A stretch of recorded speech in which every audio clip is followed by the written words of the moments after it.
Oi, gente, boa noite. Sejam bem-vindos a mais uma live. Bem-vindos e bem-vindas aqui a mais uma live. Eu amo essa oportunidade que a gente tem de trocar aqui na página, trazer pessoas que têm muito a dizer para vocês. E hoje eu tenho o prazer de estar aqui com Paulo Debon, o historiador, professor e escritor também. Paulo, né, que é doutor em História da Moda. E ele já está entrando aqui. Dá um olá para todo mundo que está entrando aqui na live. O meu marido, beijo amor, a Isadora, o Wellington, todo mundo entrando aqui, enquanto a gente espera um pouquinho o Paulo para a gente começar. A Isa já colocou que amou o batom e o brinco, ó, que é uma referência bem cruela hoje que eu trouxe. A gente vai entrar aqui na paleta de cores do filme e vai falar um pouquinho sobre cada coisa. A Lu tá aqui, a Edi, só gente bacana aqui, todo mundo tá entrando. O Adil, que vem em todas as lives. A Elzinha, que é uma amiga maravilhosa, especialista em cinema. O Paulo solicitou, mas não entrou ainda. Paulo, deixa eu dar uma olhadinha aqui. Ó, deixa eu ver se eu consigo. Te convidei para entrar na live. Vê se você consegue agora.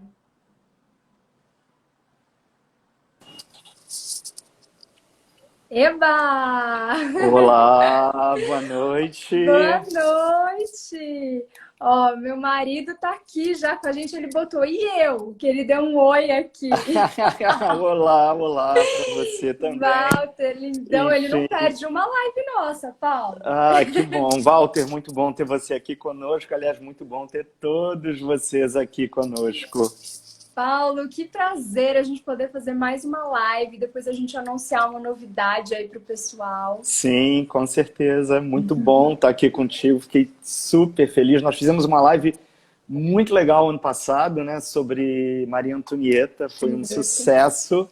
E hoje vamos conversar aqui sobre Cruella. É um tema maravilhoso. Ó, já vim com a paleta de cores aqui. Nossa, você hoje está totalmente inspirado. Eu coloquei algo que lembra um dálmata. Lembra, não é exatamente um Adorei dálmata, encontrar. mas eu fui procurar hoje no meu guarda-roupa alguma coisa que pudesse fazer uma referência ao filme. E aí eu me deparei com essa camisa que eu já não usava há muito tempo. Né? Eu falei, nossa, acho que não é exatamente dálmata, mas esse petit pois vai servir para fazer uma referência. Perfeito. Adorei, já trouxe o contraste, né? Exatamente. Muito bom estar aqui contigo, querida. Muito bom ter a tua parceria aí conosco nas lives e agora também nos cursos. Bom demais trabalhar contigo.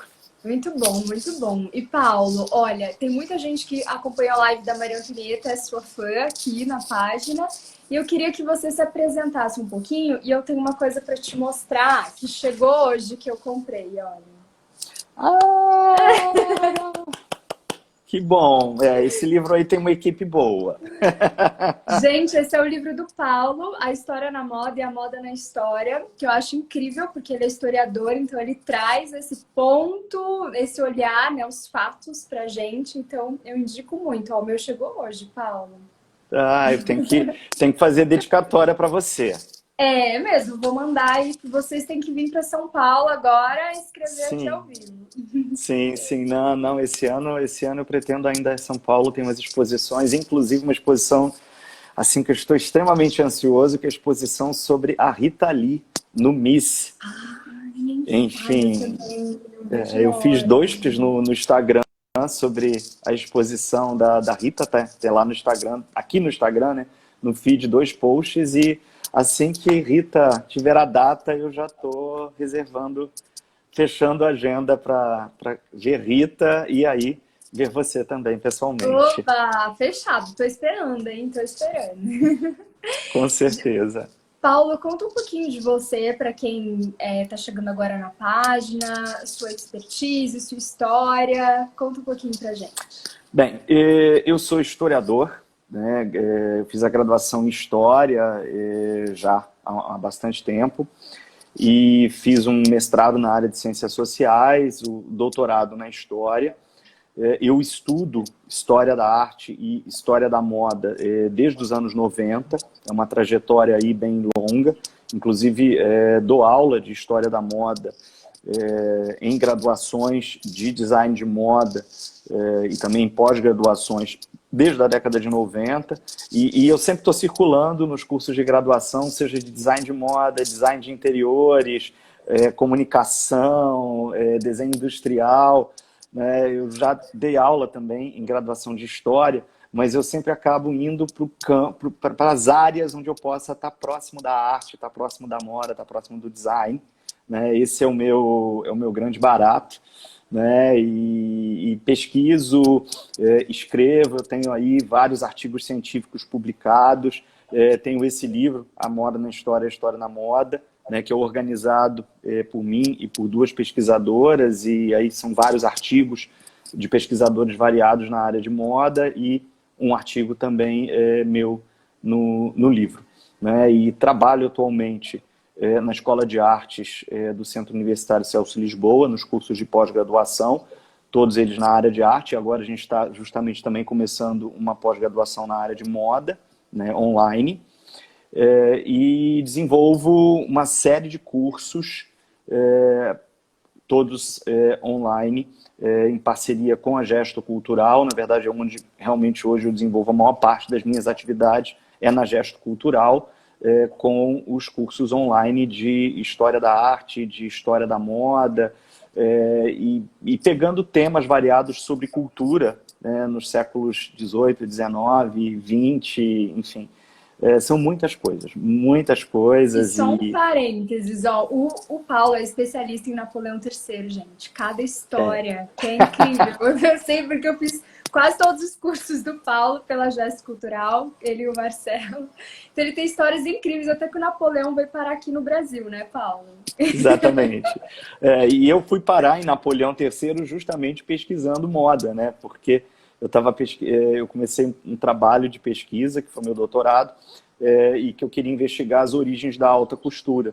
E justamente as origens da alta costura se encontram no período de Napoleão III, que é ali entre 1840 e 1870 na França, né? E que, se tudo correr direitinho como eu estou planejando, até o fim do ano que vem, isso vai sair em livro também.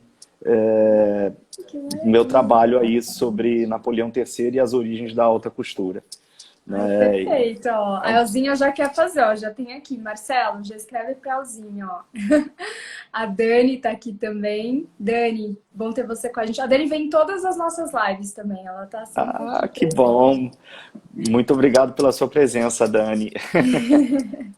E, Paulo, vamos começar a falar desse filme que tem muita gente que me escreveu que ainda não assistiu, mas a gente vai tentar dar pouco spoiler, né, Paulo? A gente alguns a gente vai acabar dando, vai porque não tem jeito. Alguns spoilers não há como não dar. Mas a gente vai tentar fazer o possível para não dar tanto spoiler assim. E é um filme que está chegando ele está na Disney Plus, mas naquela assinatura especial. Só que ele vai chegar na assinatura comum da Disney Plus ainda esse mês. Eu acredito que até o final desse mês ele já pode ser conferido na Disney Plus.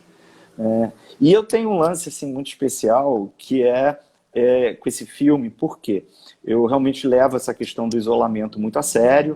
Essa questão da pandemia, para mim, é uma coisa muito séria desde o início. Então, eu realmente me mantenho com os protocolos, no isolamento, trabalhando em casa, pouco saio. E justamente o que aconteceu? Eu tenho uma amiga que fez aniversário e que ela também segue o isolamento, né? E ela simplesmente fechou uma sala de cinema, uma sessão só para alguns amigos, éramos mais ou menos umas 12 pessoas, e todos nós trabalhando também em casa, né? E ninguém tinha ali sintoma nenhum, e quase todos já tinham tomado a primeira dose da vacina. Então eu tive o prazer, depois de um ano e, sei lá, 3 meses sem ir a uma sala de cinema, eu tive o prazer de ver Cruella no cinema. Numa sala escura, que eu tô morrendo Exatamente. de saudade, aquela experiência incrível. Foi assim, nossa, quando abre com aquele símbolo da Disney, né? E aquela coisa, eles colocam em preto e branco por causa da pegada do filme. Não, assim, a gente começou a aplaudir, estávamos separados, né? Nós não sentamos juntos, não nos abraçamos também. Foi uma comemoração realmente diferente, mas que foi muito emocionante, né? E com Cruella, que é um filme que, enfim, nós amamos. Que inveja, as pessoas estão botando que inveja, né? Então, Paulo, vamos começar a contar um pouquinho da história. O Paulo vai falar essa primeira parte, que vai falar da história e dos figurinos, então vou deixar a palavra com você aí. Tá ok, vamos lá. Bem, nós temos, né, a animação da Disney, os 101 Dálmatas, que é baseado num livro. Nós temos a live action dos anos 90 com a Glenn Close, que é, de certa forma, quando a primeira vez que eles centralizam na figura da Cruella, né, tem ali um grande destaque para ela. Né, só que esse filme agora, ele, de certa forma, eu gosto muito da obra com a Glenn Close dos anos 90, só que esse filme ele reinventa a personagem, até porque ele vai contar as origens da personagem, e mostrá-la também de uma outra forma. Né? Não vou entrar nos méritos aqui dos detalhes de como isso é feito. Né? E dentro dessa reinvenção, né, nós temos no filme duas personagens ali centrais, que é a Stella, que é Cruella, e nós temos a Baronesa. Né? São duas designers de moda. Né? A Baronesa ela já é estabelecida, né? Já é a maravilhosa Emma Thompson, né? Emma Thompson e Emma Stone. Emma Thompson está absolutamente brilhante, Emma Stone também. E justamente a história, nós temos um primeiro momento em que aparece a Cruella criança, ali no meio dos anos 60, enfim, e ela é muito interessante, porque, pensando até no campo mesmo do figurino, né, o figurino dentro de uma obra, seja de uma série, seja dentro de um filme, desde que a personagem aparece, o figurino tem que apresentar aquela personagem. E, de certa forma, o figurino já vai, muitas vezes, anunciando o que aquela personagem vai se tornar. Né? Às vezes não, às vezes o figurino mostra uma personagem super travada, super tímida, que depois, digamos, desabrocha. Mas, em alguns casos, o figurino ele já vai te mostrando o que vai ser para o futuro. E aí há uma cena que eu gosto muito, que é quando Cruella, Stella, vai criança para a escola. A mãe fala, deixa Cruella que você Stella, né, bota a boina. Ela fala, não, eu vou mostrar o meu cabelo, né, uma coisa meio assim, eu não tenho vergonha de ter um cabelo diferente, eu não tenho vergonha de ser diferente. E ela entra com aquele uniforme toda tradicional. Só que imediatamente, quando ela está no corredor da escola, ela tira aquele casaco e ela vira o casaco. E o casaco tem toda uma pegada alternativa que remete à estética da década de 70. Só que ali ela está criança ainda nos anos 60. Então ali o filme já te traz por meio das roupas o que vai ser aquela personagem, que é uma pessoa que dialoga com a moda que vem das ruas na década de 70. É esse o ponto. Ela já abre ali com isso. E aí você tem uma passagem de tempo, né, e logo depois ela já aparece, né, passam-se, se eu não me engano, 10 anos, e ela aparece ali no meio da década de 70. E aí nós temos essas duas personagens. A Baronesa é uma designer de moda, a Cruella é uma designer que quer entrar no mercado. E as duas são totalmente opostas, até porque elas são inimigas ali no filme. E, justamente, quem é essa baronesa? A baronesa, ela representa, por meio das suas criações, a década de 1950. Quando você olha para as roupas que a Emma Thompson veste e as roupas que a Emma Thompson, a baronesa, cria, nitidamente nós temos ali Dior, Balenciaga e Givenchy. Na década de 50 e um pouquinho dos 60, mas é basicamente toda aquela atmosfera. Bem, gente, esse é Leonardo José. Leonardo José, ele faz sempre aparições ilustres, a gente ama, porque Ele não deixa a live, ó, parada. De jeito nenhum. Leonardo José é o guardião do corredor aqui no meu prédio, entendeu? Então, dependendo, Leonardo, as pessoas passam no corredor, os cães passam no corredor e ele se manifesta.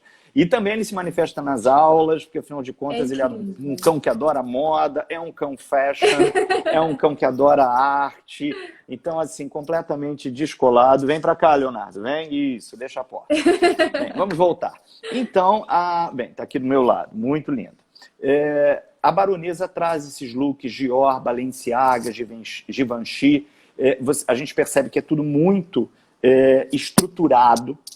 E a referência ao New Look da década de 50, ela é tão explícita que está justamente em uma das falas do filme. Logo quando é a primeira vez que eu acho que a Estela chega no ateliê da baronesa, a baronesa pega um jornal e ela lê uma crítica e ela diz que é mais ou menos isso. A crítica fala, né? E ela está lendo sobre ela e se engrandecendo, que a baronesa surpreendeu com a sua releitura da coleção A-Line. Bem, a coleção A-Line é uma coleção do Dior de 1955. Ou seja, a baronesa, ali na década de 70, está fazendo uma releitura da coleção do Dior de 75. E aí vem algo que a gente até conversou, que é justamente um problema na legenda em português. Né? A legenda está com um problema. Porque ao invés de colocarem na legenda a releitura da A-Line, eles colocam a releitura da coleção Trapézio. E aí vem uma questão. Dior faz em 55 a coleção A-Line. Em 58, depois do falecimento do Dior, o Yves Saint Laurent faz a coleção em que você tem o vestido trapézio, que tem relação com essa A-Line. O Yves Saint Laurent ele era profundamente inovador, só que aquela era uma coleção dele na Dior, então que ele não inova tanto naquele momento, ele vai inovar um pouquinho mais depois. Nessa primeira coleção, ele inova, mas ele se inspira na coleção A-Line do Dior, e são diferentes. Tem semelhanças, há semelhanças, mas elas são diferentes. Inclusive há uma capa de revista, ali de 1958, agora me escapou qual o nome da revista, em que eles colocam o Yves Saint Laurent no meio, de um lado o vestido em estilo trapézio, criado por ele, e do outro lado uma modelo com o A-Line do Dior, e ele no meio. E aí, justamente, a pessoa que fez a tradução, as legendas, eu não sei como tá a dublagem, realmente eu vi legendado, traduziu como trapézio, mas não é trapézio, é A-Line e é uma coleção realmente do Dior. E por falar também em Yves Saint Laurent, já que toquei no nome dele, é muito curioso, porque a baronesa tem um assistente. E o assistente da baronesa, o cabelo, o tipo de terno e o óculos é o Yves Saint Laurent. O personagem ali é muito interessante, a gente até colocou isso num post do Instagram. Você coloca as fotografias do Yves Saint Laurent no início dos anos 70 e coloca as imagens dessa personagem que é o assistente da baronesa, cara, é muito semelhante. É uma referência realmente ao Yves Saint Laurent. Pois bem, a figurinista é a Jane Bevan, que é uma figurinista incrível. Ela vem desde a década de 80, né? Ela ganhou um Oscar, inclusive, por um filme do James Ivory, que é Uma Janela para o Amor, baseado numa obra do Foster. Eu acho fantástico o trabalho dela, é maravilhoso. Ela fez os figurinos também de Howard's End, ela fez os figurinos de Razão e Sensibilidade, e mais recentemente ela fez o figurino do Mad Max. E ela ganhou um Oscar. Predileto, eu amo aquele filme. É maravilhoso, é assim, totalmente diferente, né? Quando a gente pensa lá em Uma Janela para o Amor e Howard's End, que são brilhantes, e de repente o Mad Max. E ela meio que mobilizou assim, o mundo da moda e do cinema quando ela vai receber o Oscar de melhor figurino usando uma jaqueta de couro. Ela usa um look completamente diferente daquela coisa glamurosa da noite do Oscar.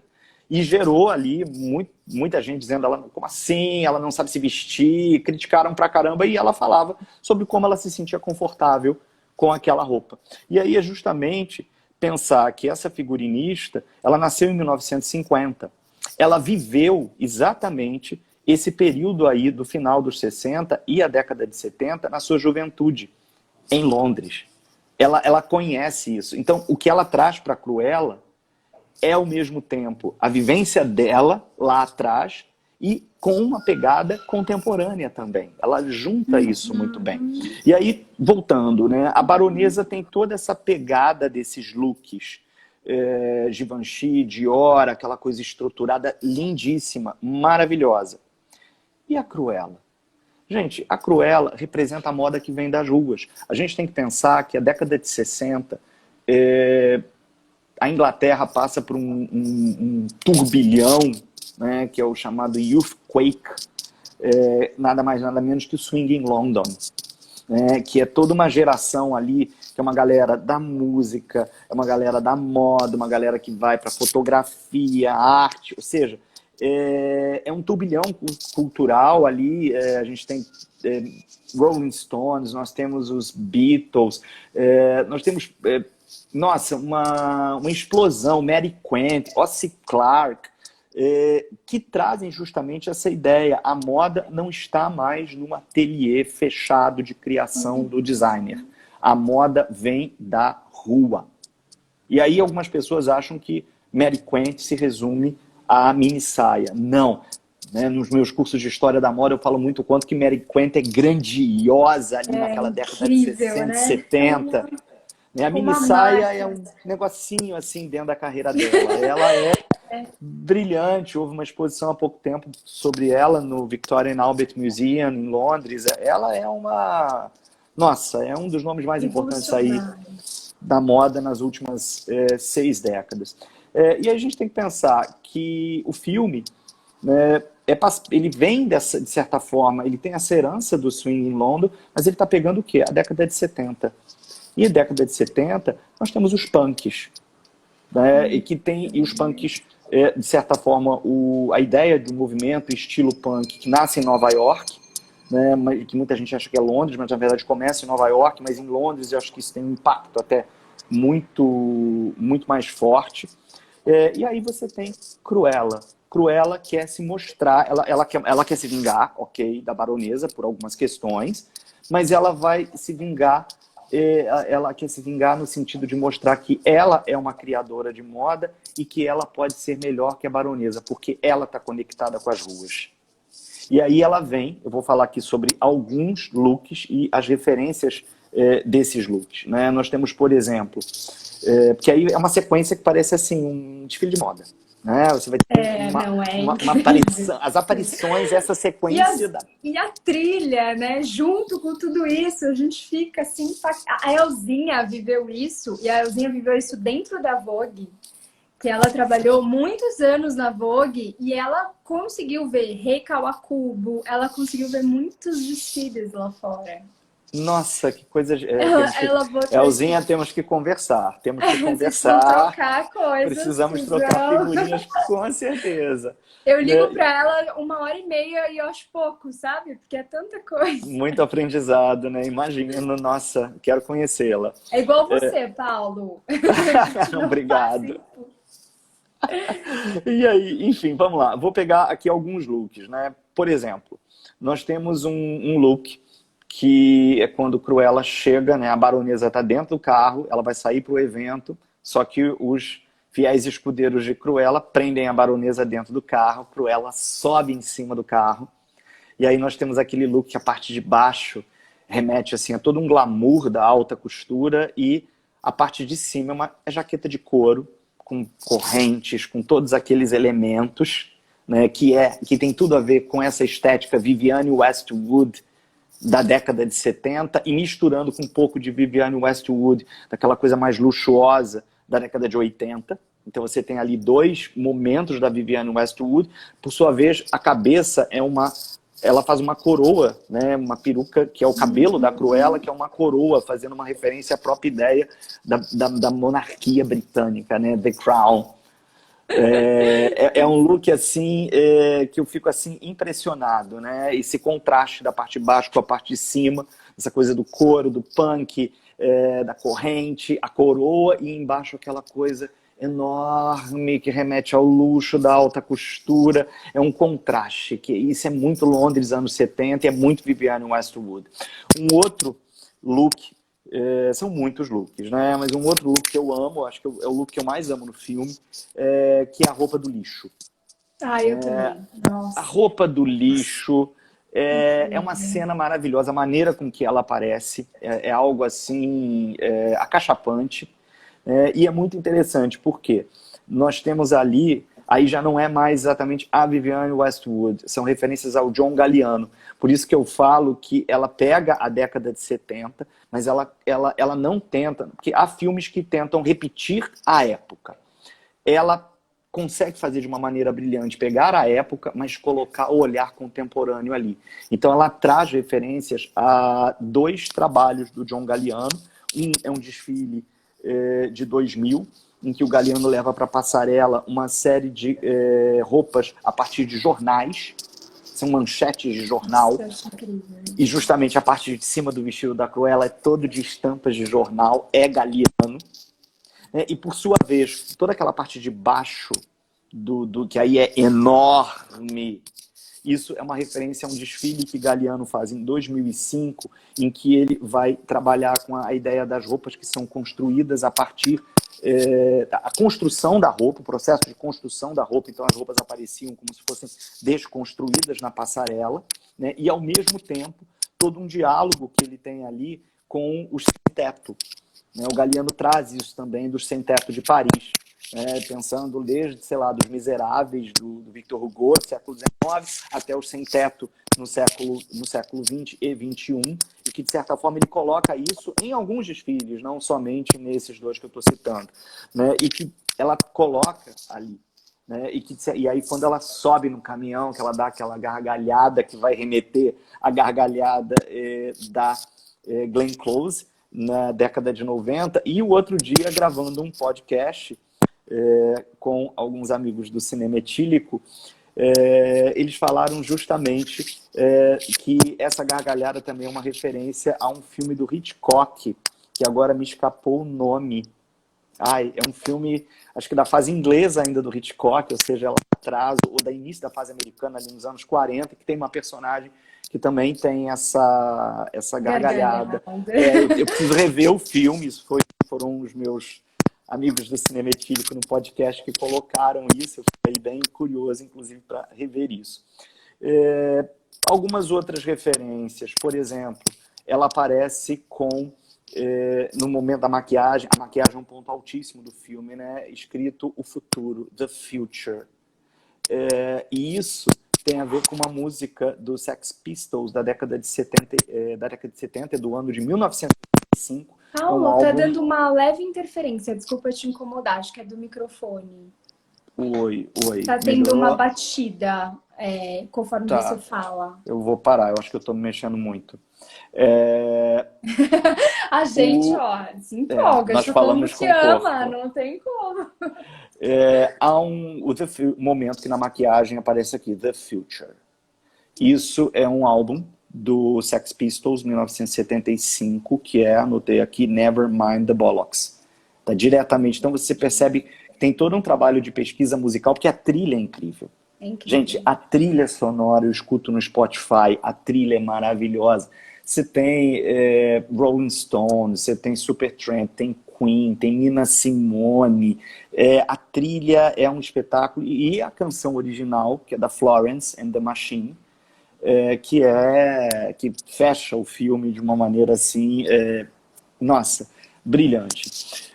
Pois bem, um outro figurino que eu queria comentar, um outro look, é justamente o look que a Stella faz para a baronesa, que é aquela roupa das mariposas, né? Que é um vestido de casulos, né? Não vou também ficar dando muito spoiler, mas você tem um vestido todo feito de casulos. Isso aí já ela saiu do Galliano, ela saiu da Vivienne Westwood e ela entra em quem? Alexander McQueen. Porque nós temos uma das últimas coleções do McQueen que é toda feita a partir de répteis, de peixes, de insetos. Então nós temos ali uma referência direta ao Alexander McQueen. E por sua vez há uma cena em que nós temos muitas mariposas explodindo na tela, que por sua vez é também uma referência a um desfile do Alexander McQueen, no qual nós tínhamos, ao final, na passarela, uma espécie de cubo, né, um caixote gigante que abre, e você tem uma modelo que não segue os padrões tradicionais de beleza, e que está lá seminua, e por sua vez saem borboletas no desfile. E no filme você tem aquela explosão de mariposas a partir de um look criado pela Estela para a baronesa. E justamente é interessante também pensar nessa rivalidade baronesa-Cruella. Os desfiles da baronesa acontecem em que espaço? Dentro da Maison. Totalmente. E é uma Maison no Regent's Park. É uma área aristocrática. Por sua vez, quando dá toda aquela confusão, Cruella vai fazer o seu desfile onde? Na rua. Isso é incrível. E aí a gente tem que pensar, a década de 60 e 70 trazem a moda que vem da rua. Não é moda feita fechada. A moda tem que partir da rua. E ela vem com um desfile, que aí a música é I Wanna Be Your Dog. E é uma música de 1969, só que olha que barato. Eles não usaram a versão lá de 69, eles usaram uma versão recente. E quem canta é o John McCrea. Sendo que o John McCrea é ator do filme. Ele faz o Artie, que é o dono do brechó no filme. Que é outro personagem maravilhoso. E ele canta I Wanna Be Your Dog. É uma versão dele. E por sua vez, todo o visual do Artie é inspirado no glam rock do David Bowie. Então você olha para... Isso que eu tava olhando foi quem será, né? E agora você matou a charada. Porque eu pensei no Bowie também. No Ziggy Stardust, né? Muito aquele personagem, né? Completamente. Tem essa pegada Bowie, essa pegada do glam rock, que é algo assim espetacular. E eu vou trazer uma outra referência aqui que eu gosto. Enfim, eu anotei muita coisa, apenas falando algumas delas. E justamente a loja, né, onde a Cruella vai começar, né, a Estela, né, ela tem que começar, o rapaz fala, você vai começar por baixo, e aí você descobre lá como ela começou. Por baixo mesmo. Só que na Liberty, né? Na Liberty. Exatamente, ela começa por baixo na Liberty. E olha que interessante, a Liberty é uma loja que foi criada em 1875.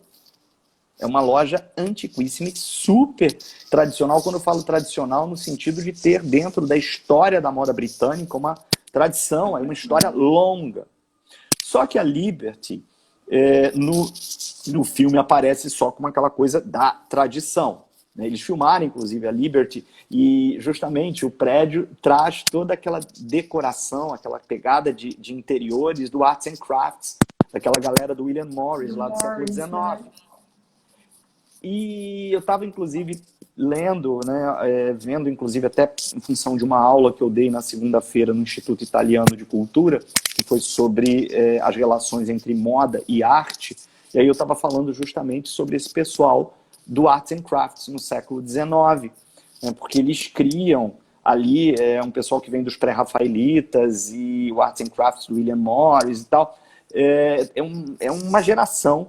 E eles, de certa forma, criam uma nova forma de se vestir, que ficou conhecida como a aesthetic dress, a ideia de trajes fora da estética tradicional. E eles pregavam roupas sem espartilho, né? Roupas leves, ou se tivessem espartilhos muito mais suaves, ou sem espartilhos, roupas soltas. E justamente isso não foi algo que assim, teve uma grande expansão, mas isso chegou a algumas lojas. Qual foi a primeira loja a produzir os trajes aesthetic? A Liberty. Tá? A Liberty. E hoje, inclusive, nós encontramos na Reserva Técnica do Metropolitan, em Nova York, esses trajes completamente alternativos do século XIX, produzidos pela Liberty. Então, assim, a Liberty, ela em alguns momentos, ela é também inovadora. E justamente a Estela vai começar por baixo, ali na Liberty, e é onde ela vai fazer aquela vitrine, né, completamente Vivienne Westwood. Então, Revolucionária. revolucionária. Então, assim, o filme tem uma série de pesquisas que não é simplesmente... eu fiquei muito encantado porque você pode ter um figurino lindo, você pode ter uma fotografia linda, você pode ter uma maquiagem linda, você pode ter tudo lindo e o filme não funcionar. Né? Muitas vezes nós temos alguns filmes que é tudo tecnicamente perfeito, você vê que a pessoa pesquisou, estudou, que os profissionais são de ponta, mas o filme não decola, ficam coisas estanques. Aqui não, tá Exatamente. tudo a Tudo favor da bom. narrativa, e a narrativa que se dá pelas roupas, né? As roupas vão contando, assim, então eu fiquei muito, muito, muito emocionado, né, ao olhar, né, até mesmo aquela pegada, né, a Estela com uma pegada Nina Hagen, e por sua vez a Cruella com uma pegada Suzy Sue, né, de Suzy Sue and the Banshees. Enfim, como é tudo milimetricamente pesquisado, mas é tudo Pensado. pensado e orquestrado e funciona. Né? Então, assim, o diretor conseguiu... Porque o diretor do filme é o grande maestro, né? Você está ali conduzindo, tem que funcionar tudo. E o cara conduz isso. Né? Um diretor que fez anteriormente aquele filme Eutônia, com a Margot Robbie, que é um filme muito interessante, e ele vem... É lindo, é muito, assim, lindo não sei se é a palavra, né? Ele não é exatamente lindo, ele é muito bom, mas lindo não é a palavra. Né? E ele vem com Cruella, que é uma obra completamente diferente, e ao mesmo tempo com o estúdio Disney, né? E às vezes o estúdio Disney é um pouco, digamos, castrador, né? Muitos bons diretores chegam no estúdio Disney e não conseguem voar. E no Cruella ele consegue voar, ele faz o filme decolar, né? É um grande filme, né? É a primeira vez que nós temos um personagem assumidamente homossexual em filme da Disney, nunca houve. Né? Já houve vários, eu costumo dizer, até outro dia no podcast do Cinema Etílico a gente estava falando, e um colega comentou, né? A Olha, Disney... ele falou, Life on Boat é o nome do filme. Ah, tá bom, muito obrigado. Do Hitchcock. Exatamente, Life on Boat, obrigado.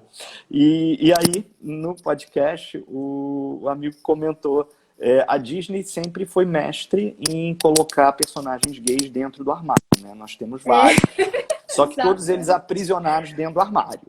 Né? E agora não, é a primeira vez que a Disney coloca um personagem que é o Artie, que tem aquela pegada David Bowie, maravilhosa, e que claramente ele tem diálogo, né, falando logo de cara no brechó, lá na Porto Belo, com a Estela sobre isso. Né? Então, assim, é uma obra muito marcante, eu acho que para os estúdios Disney, e que, assim, eu acredito que essa obra vai estar aí na temporada de premiações para 2022. Não Ai, só também, eu tô torcendo pra ganhar o Oscar de melhor figurino, maquiagem, cara, trilha sonora, a trilha original também é muito boa, canção, atuação da Emma Thompson, atuação da Emma Stone também, brilhante. Nossa. O filme, assim, tem tudo para estar concorrendo em muitas categorias, em Oscar, em SAG, em Critics' Choice, uma série enfim, de elementos importantes. E eu vou agora parar, porque eu fico Ai, Paulo, empolgado. não, eu não quero, as pessoas não querem que você pare. Não, mas eu quero você falando, porque eu adoro te ouvir. E eu quero que você fale sobre as suas impressões. Passo para você, porque você sempre traz coisas incríveis pra gente. Ai, gente, primeiro, pra mim, eu não queria nem mais falar, porque eu vi o Paulo as referências, o Paulo é tão rico e ele fala de uma maneira tão acessível que a gente embarca nessa história. Mas eu vou pegar um gancho que o Paulo trouxe da loja do brechó, né, que tem o personagem Arte. E eu vou começar falando do figurino que a maioria de vocês já devem ter visto nas capas, aquele figurino vermelho, né? Quem ainda não assistiu o filme, mas já para ir sustentando o imaginário. Eu achei uma citação muito incrível. Ó, quem assistiu o filme, Paulo, você, todo mundo que tá aqui junto, vocês lembram da cena que a Estela vai com a mãe até o baile da baronesa? E a mãe para o carro. Quando ela para o carro, e a mãe sai do carro, que precisa conversar com alguém ali dentro do baile, e ela vai em direção a um catering, né? Um homem careca que tá Aham. ali, tem um bate-papo com ele. A Estela olha direto no vidro e a gente vê um adesivo de 65. Sim, é verdade. Você vai ter ali, né, a imagem de 1965. Quando pula, ela vira uma adolescente. E, gente, tem muita gente perguntando das cores. Eu vou falar também do visagismo dela ao longo do filme.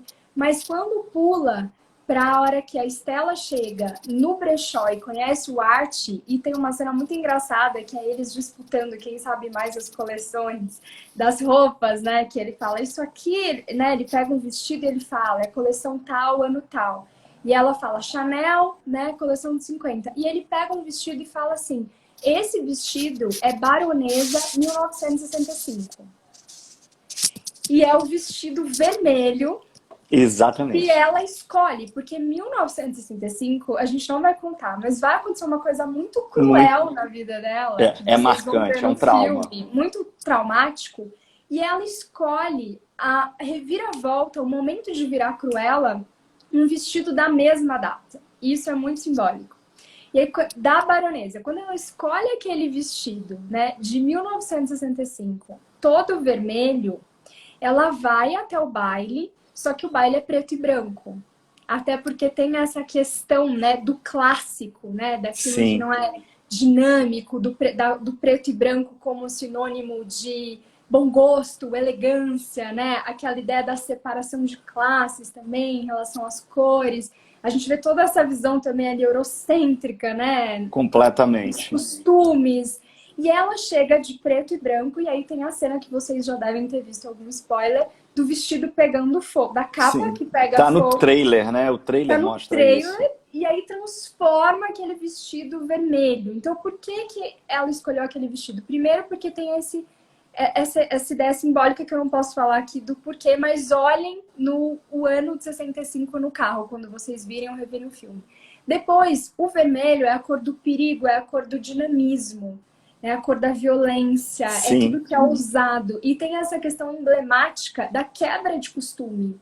Ali ela se transforma em Cruella, ali ela tá trazendo esse novo ponto de vista da moda da rua, né, do dinamismo, dessa questão do punk, né, esse novo ritmo que a intensidade do vermelho traz.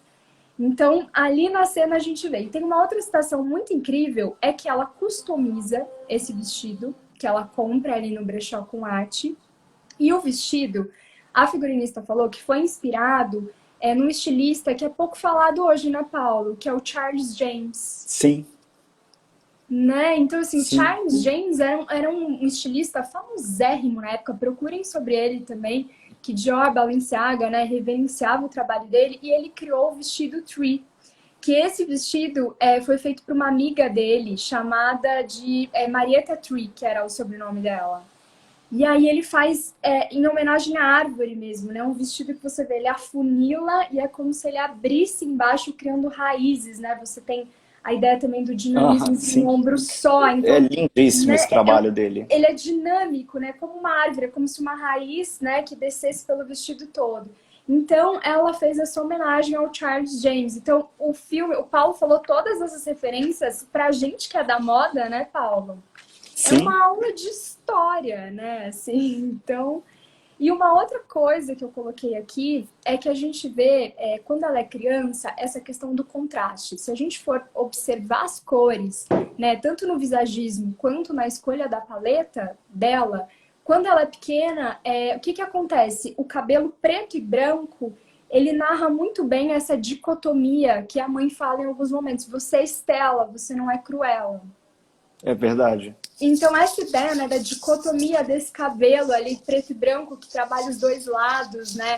O quanto ela tenta ser aceita e bacana na escola e o quanto o bullying que fazem com ela ser diferente, mostra os dois lados dela. Então, o contraste entre o preto e branco no cabelo mostra muito as emoções e o como ela lida, né, com esses dois lados ali dela. Então, eu achei uma escolha estética bem bacana, porque ela poderia ter escondido, né, numa boina, ou ter escondido e Sim. não.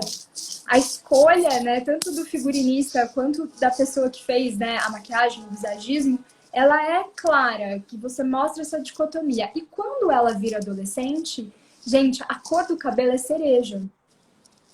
Né? Quando ela vira batedora de carteira, o que, que acontece? Escolhe um cereja, que ainda é um tom vivo, que já está mostrando o caminho que ela vai seguir.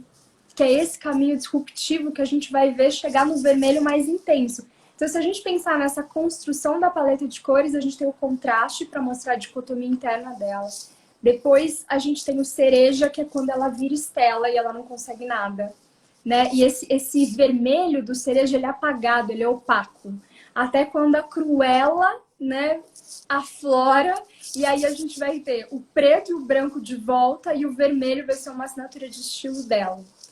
Uma outra coisa muito interessante, não sei se vocês perceberam, mas o cabelo dela, ele forma sempre linhas diagonais. O corte é um corte que ele é praticamente diagonal. E o que que as linhas diagonais, elas passam? A ideia de dinamismo, perigo, é algo que traz um certo distanciamento. E a gente vê essas linhas diagonais em todas os figurinos, né? As golas, ela sempre tem uma golinha, então isso traz linhas diagonais. A geometria, né, das roupas dela também trazem essas linhas diagonais. Então é muito interessante porque toda escolha estética, isso que o Paulo falou aqui no começo, né? Tudo foi muito bem executado, porque às vezes o figurinista, né, ele pode pensar nessas questões, mas ele não consegue unir, né? Você não consegue às vezes unir a imagem ao figurino. E eu acho que o grande diferencial desse filme é esse, que você consegue conectar imagem, cor e figurino e ainda trazer uma referência de moda, né, Paulo? O que você acha? Não, completamente, porque assim, primeiro que eu fico encantado com a sua análise de cores, né, eu aprendo muitíssimo, é algo assim espetacular, né, e eu acho que isso tudo está conectado sim, né, a paleta de cores de um filme, né, que aí está passando não só pelo figurino, mas também pela fotografia, é outro ponto alto do filme, é a questão da fotografia mesmo, para contar quem é essa personagem, né, e como ela vai se revelar. E é interessante quando você fala, né, que ela vai em algum momento esconder aquele cabelo, né, ela tem aquilo, ela nasce daquela maneira, né, com parte do cabelo branco, parte do cabelo preto, né, e as pessoas olham feio para ela, né, só que simplesmente aí em algum momento ela vai esconder, né, ela vai usar peruca e ela vai precisar até, por algumas questões, estar assim. Só que ela não tem, quando ela fala, né, que ela vai, quando ela entra na escola e ela não vai esconder, ela vê que aquilo não é um defeito, aquilo é uma característica. Né? E isso é muito contemporâneo. Né? Quando hoje nós olhamos, existem muitos corpos, os corpos são diferentes, né? Nós estamos, sabe, tentando mudar essa consciência sobre os corpos e como os corpos eles são belos de diferentes formas. Você não precisa se encaixar num padrão de beleza para que você seja feliz. Você tem que aceitar certas características porque elas são suas. Né? E aí ela traz justamente com essa coisa do cabelo. Né? E quando ela vai aparecer como Cruella, ela é aquilo mesmo. Né? E essa dicotomia do preto com o branco é maravilhosa. E assim, ó, se a gente reparar, você falou de uma questão bem bacana da figurinista. Como ela viveu em Londres, ela falava muito que você ia até os brechós, garimpava uma mistura de tecidos e depois você criava um look com todas aquelas referências e tecidos, que ela fazia muito isso em Londres. A fase dela, criança, na escola, quando você diz que ela tira né, ela vai de uma maneira tradicional e ela tira, você tem muitos tecidos no look. E essa referência do que tá por vir, né? Como ela já era visionária, o que ela vai fazer ali naquela vitrine, ela tá antecipando uma tendência sendo ela, sendo aquilo que ela acredita, né? Que vai ser essa mistura, né, de texturas e conceitos. Então, acho que isso a figurinista faz muito bem. Uma outra coisa que eu fiquei impressionada é aquela saia que tem milhares de pétalas, que você falou que é uma referência ao Galiano. Eu até coloquei aqui a quantidade de pétalas e ela diz que foi costurada à mão. Sim. Eu achei aquilo, assim, de uma coisa. Olha, tinha 5.060 pétalas para 593 metros de tecido. Uau, esse dado eu não tinha, eu só E sabia que isso era enorme. foi, e isso foi costurada à mão. Eu fiquei assim, ela Gente, falou que não, achou que não ia dar conta em 2 semanas de fazer todo o figurino. Olha só, no total, eles tiveram 16 semanas, que ela falou, para 277 figurinos. A Emma Thompson usou 33. A Emma a Thompson usou baronesa. 33. A baronesa. A Cruella, que é a Emma Stone, usou 47. E o Horácio e o Gaspar, que são os personagens da nossa infância, 30 cada. Então, olha os detalhes que ela teve que pensar. E aí, o que eu achei muito bacana é que ela fala que as referências militares também da Cruella, né? Esse look militar vem muito do movimento punk, que você juntava o volume, né? Uma quantidade de uma saia de organza com essa ideia punk com militar. E eu também anotei outra coisa interessante, que, Paula, a primeira cena de gala, gente, exigiu 152 perucas e um elenco coadjuvante de 149 pessoas vestidas. A segunda cena de gala, 88 perucas e 80 vestidos. Imagina coordenar tudo isso ao mesmo tempo, com mais o figurino geral do filme. Eu fiquei, assim, impressionada. E aí, eu anotei uma outra coisa aqui, né, que eu queria trazer para a gente discutir. Que o filme, ele tem uma estética muito bonita, né? Você não achou, Paula, assim, vocês que conseguiram assistir? Mas ele traz uma coisa, ele humaniza a personagem que a gente via lá na nossa época, né, como simplesmente uma pessoa ruim, né, uma pessoa má. E eu achei muito interessante que ele traz essa ideia de você conseguir escutar uma nova história sem os atributos, sem você fechar um significado. Você acaba se simpatizando com ela, você acaba tendo a empatia por ela. E eu acho que a ideia do alto contraste, né, que a gente vê nela, tanto na maquiagem, que é esse preto e branco, deixa isso mais forte. Eu acho que a questão de humanizar ela, exatamente isso que você falou agora, de ter um ponto nela que ela não esconda, ela não esconde o lado mais feio ou mais cruel dela, ele tá muito bem, ele tá muito bem desenhado, tanto no figurino quanto na cor. Porque o alto contraste, ele faz duas coisas com a gente, né? Vamos falar alto contraste preto e branco, que é o caso dela. Ele afasta, ao mesmo tempo que você tem ali duas cores, né? Que não são cores, preto e branco não são cores, mas são, vamos falar no sentido de cor, mas são cores antagônicas, né? A gente tem luz e escuridão, então isso está muito bem retratado. A gente se afasta dela, mas ao mesmo tempo, a maneira que ela atuou, os tons mais vibrantes, em determinados momentos fazem com que a gente se conecte a ela e o que ela está sentindo exatamente. Então eu acho que a grande questão da paleta de cores desse filme é isso, é saber usar o contraste na hora que você não quer, que ela está se transformando em Cruella, que todo mundo não quer ter ela próxima, e quando humaniza e que você vê o uso de cores mais vibrantes.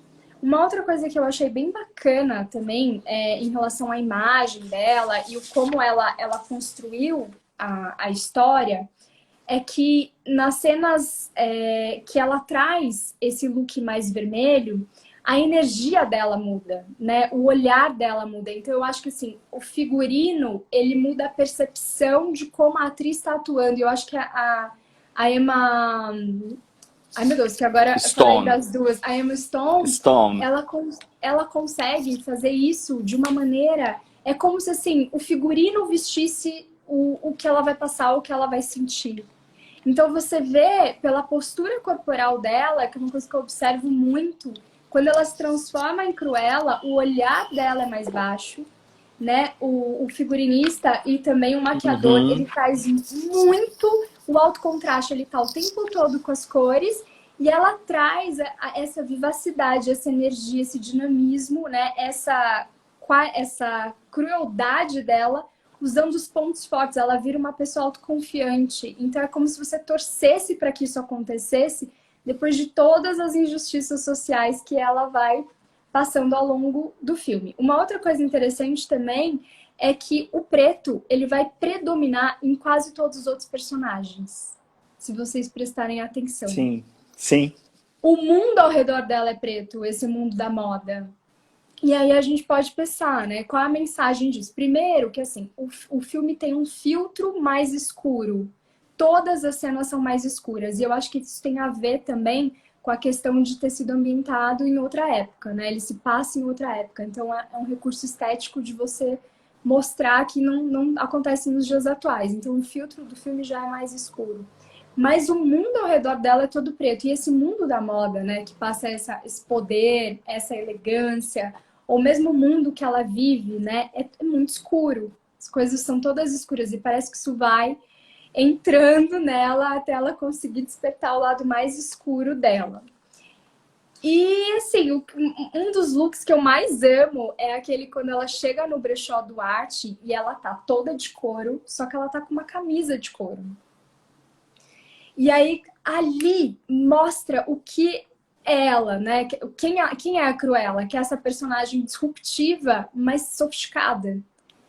E aí eu acho incrível você trabalhar com essa linguagem, porque mesmo na consultoria, igual você falou, né, dos padrões corporais, que é uma coisa que a gente que trabalha uma consultoria humanizada não fala mais de biotipos, porque é uma coisa que aprisiona as pessoas, né? Sim. Então, se a gente pensar também em estilo, voltar lá nos 7 estilos universais, às vezes eu gosto de falar sobre para entender as mensagens visuais. Mas o que é o conceito de sofisticado? Para mim, assim, o que eu aprenderia com a Cruella nesse filme? Que ela subverte isso. Porque é um look completamente disruptivo, numa linguagem que a gente fala, a cor é super sexy, mas é completamente sofiscado. Então, olha que incrível, né? Quando você consegue usar esses elementos, né, ao seu redor, e aí a gente se conecta com ela de uma maneira diferente do que se de repente ela trouxesse um look mais adolescente ou um look mais jovem que não trouxesse tanto essa sofisticação e esse poder.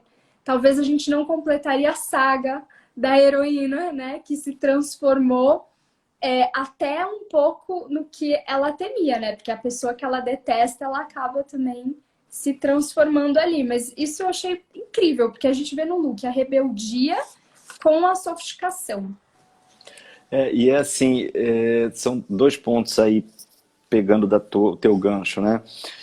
Porque o filme, anteriormente a Disney pega uma vilã, que é a Malévola, e transforma a Malévola. É um resultado bom, mas não é nada maravilhoso, ok? Angelina Jolie é incrível. Bom filme, o primeiro, o segundo eu não gosto. Só que aqui eles jogam isso num nível muito mais alto, muito melhor. E justamente a Cruella agora é uma anti-heroína. Né? Ela não é exatamente uma vilã. Ela tem esse lado meio desequilibrado, que ela fala que ela pode ser boa, ela pode ser ruim. Tudo depende, ela vai matar, não vai matar, ela vai fazer casaco com um dálmata ou não, ela vai matar a inimiga dela ou não vai. Fica nessa dualidade.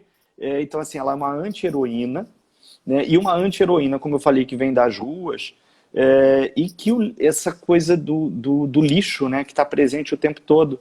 A gente para ver, no início, na escola, ela é jogada no lixo, literalmente. Ela encontra o cachorrinho no lixo. Ela está trabalhando na Liberty e ela vai jogar o lixo na caçamba e a sacola arrebenta e ela fica coberta de lixo. Mas ela vai aproveitar tudo isso e ela vai surgir do lixo naquele momento daquela roupa no caminhão, que as referências são do Galeano. Cara, isso é a década de 70 e isso é atual também. Né? Você subverter tudo isso e falar, não, meu cabelo é assim mesmo, eu venho de baixo. E a gente vai ter hoje aí uma série de marcas que isso é um fruto da década de 60 e 70, isso não é uma invenção do século XXI, mas a gente olha hoje uma série de marcas que estão conectadas com os movimentos sociais. Né, que estão olhando para a periferia, que estão olhando para os diferentes grupos, né, com a questão da militância negra, da militância feminina, da militância LGBT, QIA+, né, e você vai trazer isso e dizer, ó, isso é moda também. Né? A moda é Uhum. isso, a moda vem da rua. A moda é um conceito muito mais amplo do que simplesmente seguir a tendência da estação. Né? Moda é construção de subjetividade, é expressão de subjetividade, é posicionamento político, e aí eu falo político não simplesmente em partido político, mas político como todas as relações que acontecem no cenário social, né? E humano mesmo. Então o filme brota isso, o filme traz isso. Né? É muito, muito bem pensado aí. Enfim, nossa, sou fã. Eu também. E ó, a Elzinha perguntou pra gente qual Cruella a gente achou mais inspiradora, assim. Qual que é a predileta da gente? No A da Emma sentido ou a da Emma ou da Glenn Close, da Glenn Close? eu gosto das duas atrizes, eu acho que as duas, assim, arrebentam no papel, só que são dois momentos diferentes, nós temos uma separação, eu acho que de 24 ou 25 anos entre os dois filmes, né? Então eu amo as duas, eu gosto mais da atual. Não estou Eu falando de também. interpretação, eu estou falando da personagem. Enquanto personagem, eu prefiro a personagem atual. Mas são duas construções culturais aí muito diferentes, né? A gente está falando ali, não sei, acho que é 97 o primeiro filme, né? A primeira live action, então é diferente, mas eu prefiro a atual. É Enfim, e engraçado. você? Você falou que prefere a Ai, atual também, né? é muito engraçado, porque assim, 101 Dálmatas foi o filme da minha infância, né? E é que assim, anos 90, gente. Ai, falei que esse negócio de não ser mais jovem, né? Porque agora eu também virei cringe, né? Ah, é verdade, E agora eu já exatamente. tô cringe, gente. Então, eu lembro do 101 Dálmatas lendo o livro. E lembro o livrinho colorido e tal. E lembro de assistir o filme e eu queria ser ela. Engraçado, eu queria ser a Cruella, não queria ser quando eu era pequena e brincava, tal, eu adorava essas vilãs, assim. Tanto que minha irmã fala que a veia artística, né, de querer ser atriz era por isso, assim. Adorava ser uma vilã. E minha irmã falava que eu era meio vilã também, quando eu O era seu pequena. sonho era fazer a Odete Roitman, uma versão Total. contemporânea. Paola Paulinha, sabe? Também. A gente tem uma veia mexicana aqui. Mas, mas assim, eu lembro muito dela como algo muito da época, assim. Isso que você falou de tirar o lugar da vilã e trazer para um questionamento, eu acho que esse filme cumpre muito mais, né? Além das referências estéticas, né? Além dos questionamentos que a gente tem, eu acho que, não sei, a gente vê beleza onde talvez a gente não entendesse. Eu acho que também por essa questão da gente estar num momento de ter um outro olhar, né, mais disruptivo. A gente está em busca de ainda, a gente tem, né, muitos retrocessos, né, e ainda a gente tem uma cultura, né, muito eurocêntrica forte, mas eu acho que a gente já consegue olhar para isso de uma outra maneira. Porque quando a gente olhava para Glenn Close, não sei se você concorda ou vocês concordam, mas era muito um estereótipo, né, do que é ser vilã, do que é cumprir um papel, né? Simplesmente eu faço porque eu sou mal. Esse filme não, você tem ali, como você já explicou muito bem anteriormente, que eu não vou repetir, que não tem nem suas palavras, que já disseram tudo. Mas é isso, a gente vê, né, essa jornada de alguém que escolhe ser algo e também ser outra coisa em determinados momentos. Então eu acho que me pega mais hoje. Mas eu tenho aquele papel no inconsciente. A Glenn Close tá aqui, que eu queria ser ela.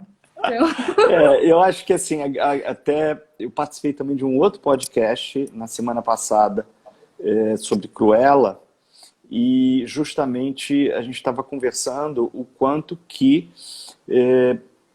digamos, o século XX, o iniciozinho do XXI, o vilão era aquela coisa quase esquizofrênica. Se a gente parar para pensar, os vilões era aquela coisa exagerada, aquela coisa, sou mal, né? E o que a gente tem agora é dizer assim, não, nesse filme não é exatamente uma vilã, ela tem coisas boas, ela tem coisas ruins, ela é meio desequilibrada, ok, ela tem uma história super complicada, né? Então é mais humanizado nesse sentido, e eles reescrevem a personagem. E ali na década de 90, eles realmente escreveram uma personagem, a Glenn Close mandou muito bem, fazendo essa vilã, que é a vilã exagerada, né? Que é a vilã que a gente vê, até eu brinquei com Odette Roitman, né? Vale Tudo, mas que é isso, né? Essa vilã de novela que é essa pegada do exagero, né? É mal, é mal, é mal. Né? E Cruella não, a Cruella agora é diferente. Eu acho que, de certa forma, eles já tinham começado isso com a Malévola, né? E conseguiram elevar a categoria aí, como eu falei anteriormente, né? Enfim, acho que esse aí é o grande barato. O pessoal está dizendo Olha, aqui que Paula, gostou a da minha... nossa, de nós Opa, dois da nossa juntos. interação. A Morgana, minha Obrigado. prima, que é jornalista, tá aqui. Eu também amo ela. Ela falou que acompanha todas as nossas lives. A Carlinha também, que ela falou que vai assistir o filme com um novo olhar, depois da nossa análise. A Sandra, que tá curiosa. A Dani falou que lembra do desenho da Disney. E a Luísa, que é minha aluna querida, ela tá falando que me procurou, né, para fazer uma mentoria. E ela resolveu entrar no mundo da moda porque ela achava que era muito elitista. Ela tinha sérios receios em relação a isso. E o que você acabou de falar é encorajador, né? Porque os Sim, tempos estão mudando, né? E precisa, ainda bem, né? Ai, sim, com certeza. Enfim, Paulo, vamos contar novidade para as pessoas aqui. vamos contar a novidade. Tiago Pires está perguntando se vai ficar gravado. Sim, Tiago. Outras pessoas também perguntaram, vai ficar gravado aqui no Instagram da Camila. Vocês podem assistir aí logo, logo, vai poder assistir na íntegra. E, Camila, conta a nossa novidade. Vai lá, eu vou Ai, que passar para delícia! você. Ainda Você mais tem a porque honra. oba, que delícia! Então, eu tenho a honra, gente, de lançar com o Paulo agora em setembro. Nós teremos um curso novo em que nós dois iremos ministrar sobre a nossa paixão, né, Paulo? Que é cinema, figurino, história da moda e cores. E a gente vai unir tudo isso e serão 6 encontros, né, Paulo? De 2 Exatamente. horas. São 6 encontros de 2 horas no mês de setembro. O Marcelo já até colocou aqui as datas. E a proposta é trabalhar essas conexões entre o universo do cinema, o universo da moda, das cores. Enfim, a moda vai ao cinema. Essa é a nossa ideia. Nós estamos aí desenvolvendo o programa. Né? Já fizemos uma primeira versão, agora vamos fazer a segunda. E acredito que mais tardar aí em uma semana, Marcelo já vai colocar aí no ar a programação do curso, enfim, e estaremos dividindo as aulas, né? Enfim, eu e Camila juntos ali, trocando ideias sobre vários temas aí da história do cinema, e aí, tanto da história do cinema, como ao mesmo tempo essa discussão de como a moda está no cinema e o cinema está na moda também. E por meio das cores, porque aí nós temos uma especialista em cor, que é Camila, que aí eu paro, tiro o chapéu e escuto Camila falando sobre Tiramos o chapéu aqui um pro outro. E vão ser as terças e quintas, às 19h15 e às 21h. A única questão nossa é que a gente quer colocar todos os filmes, né, Paulo? E o Marcelo tem que segurar a gente, que a gente quer analisar todos. É verdade, é verdade. Porque assim, nossa, nós fizemos uma reunião grande outro dia e tem tanta coisa, mas tem tanta coisa, e aí a gente tem que, ao mesmo tempo, são só 6 aulas, a gente também não quer fazer uma coisa gigante, são 6 encontros de mais ou menos 2 horas cada um e muito filme para falar, muita coisa, né? Então, assim, enfim, a gente vai ter o programa aí em breve, né? O Marcelo vai também nos ajudando e vai dando 1000 ideias. Marcelo entende pra caramba de cinema também e vai nos coordenando, né? Porque eu e Camila a gente voa muito, eu e o Marcelo puxa A gente para o chão. vai, o Marcelo é o nosso, né? O Marcelo é o nosso pé no chão, né? Exatamente. Ele é o Capricórnio, né? Ele não sei se o Marcelo é Capricórnio, mas Marcelo acho que a é gente já falou em pé canceriano. no chão. O Marcelo já deixou aqui o link do Simpla para quem quiser já garantir a vaga. A gente até ainda não abriu, né, Paulo? A gente está abrindo hoje porque já tem bastante procura. Então, quem quiser garantir a vaga, já entra no Simpla para vocês a gente já tem uma ideia ali do que vai ser o programa, a gente só está terminando de definir os filmes. Exatamente. Enfim, e agradecemos aí a presença de todos e todas. Gostaria de falar que amanhã eu começo um curso, né? Inclusive Camila vai fazer o curso conosco. Eu já estou inscrita. Exatamente. Nós amanhã começamos um curso chamado Londres, Arte, Moda e Cultura no século XX.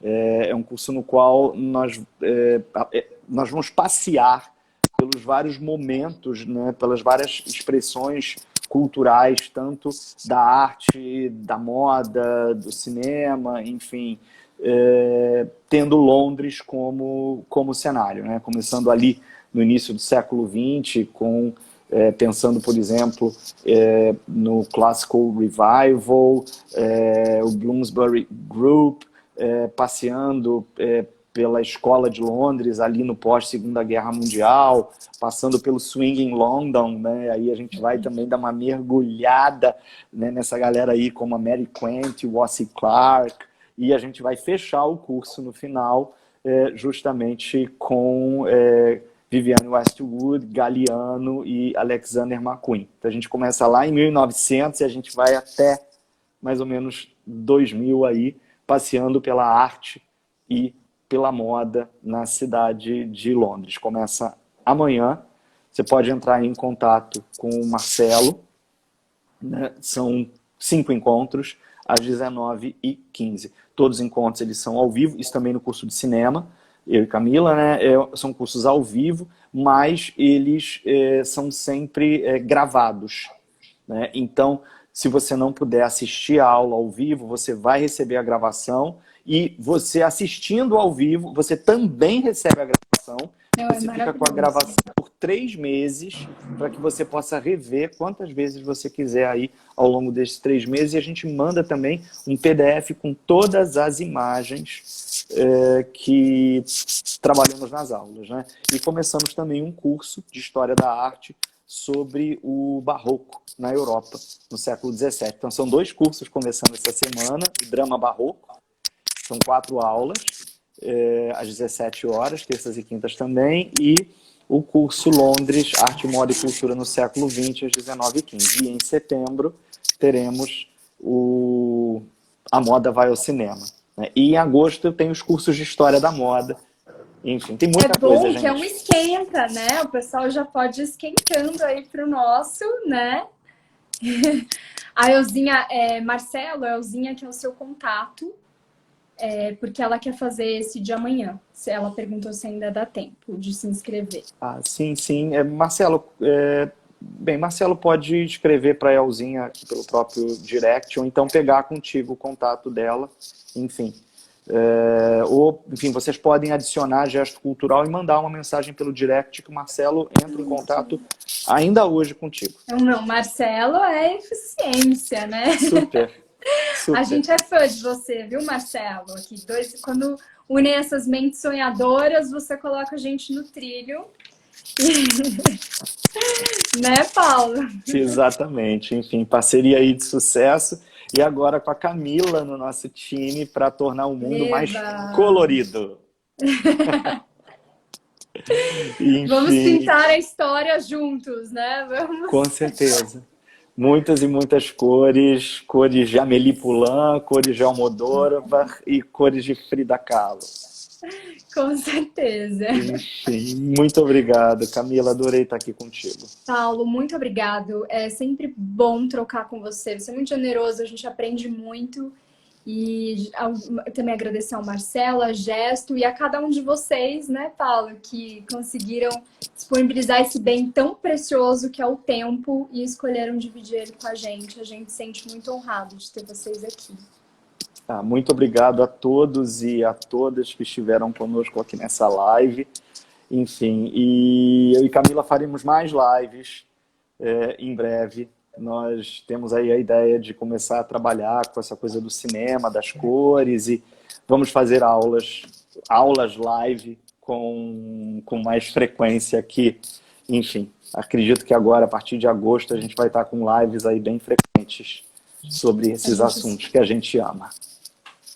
Com certeza. A gente espera vocês para as próximas, né, Paulo? Perfeito, com certeza. Muito obrigado, gente. Um grande beijo. Muito obrigada. Boa Muita noite para luz, vocês. muita saúde para todo mundo. É o que a gente mais precisa. Muita luz. E Beijão. muita cruela para vocês aí. Sim, quando chegar. muito Dividam com a estilo. gente. Por favor, assistam. Quando vocês forem assistir, né, Paulo, façam stories, marquem a gente. Exatamente. Né? Das cenas que vocês estão assistindo. Se tiverem qualquer dúvida, escrevam pra gente. A gente adora interagir, né, Paulo? Exatamente. Exatamente, gente. Façam stories, marquem Camila, marquem Paulo Debon, marquem a Gesto Cultural, porque vai ser muito legal ver também o feedback de vocês sobre o filme, né? Porque agora olhar o filme, eu tenho certeza que vai ser uma experiência um pouquinho diferente. Com certeza. A partir das nossas colocações aqui. Então vai ser muito legal poder ouvir o feedback de vocês aí, né, quando vocês nos marcarem nos stories. Tá bom? Grande beijo, gente. Até breve. Grande beijo. Vamos encerrar aqui, gente. Tchau. Tchau, tchau. Linda semana. Boa semana para todo mundo.